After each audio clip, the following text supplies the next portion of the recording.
In today's video, I'm going to teach you how to make a read-only channel on Discord. This tutorial is perfect for those of you looking to create spaces in your server where information is shared without the clutter of additional messages. Great for announcements or rules channels. So let's dive right into it.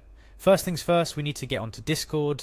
Open your favorite browser and type in Discord's URL or simply search for Discord. Once the page is loaded, you're met with Discord's login page, a gateway to the vast communities within. Go ahead and enter your email address, the one you use to set up your Discord account. Make sure it's correct to avoid any login issues. After entering your email, the next step is to type in your password. Remember, passwords are case sensitive, so be sure to enter it exactly as you did when you created your account. If you've forgotten it, now's the time to use that password reset feature before moving forward. Once you've got your password in, go ahead and click on the login button.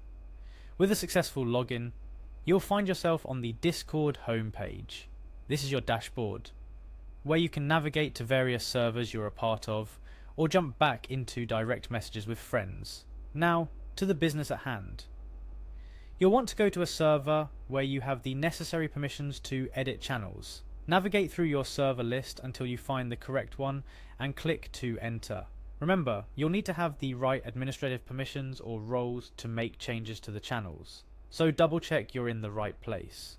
Within your selected server, look for the settings icon next to the channel name you wish to make read-only.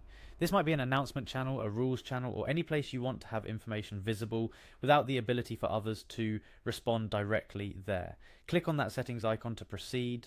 Once in the channel settings, you'll want to search for the Permissions tab. This area controls who can do what within the channel, and we're going to use it to restrict posting permissions. Under the Permissions tab, you should see various roles and members listed, along with their allowed activities in the channel. Our goal is to find the text channel permissions section and look for the Send Messages permission. You'll want to uncheck or disable this permission for roles or members you don't want to be able to post in this channel. By unchecking Send Messages, users will still be able to view all messages and content posted in the channel, but won't be able to respond or add new messages themselves. And that's it. You've successfully turned your chosen channel into a read-only space.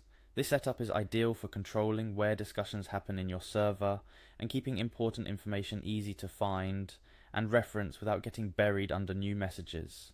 Remember, you can always adjust these settings later if you decide to open the channel for discussion, or if certain roles need the ability to post announcements themselves.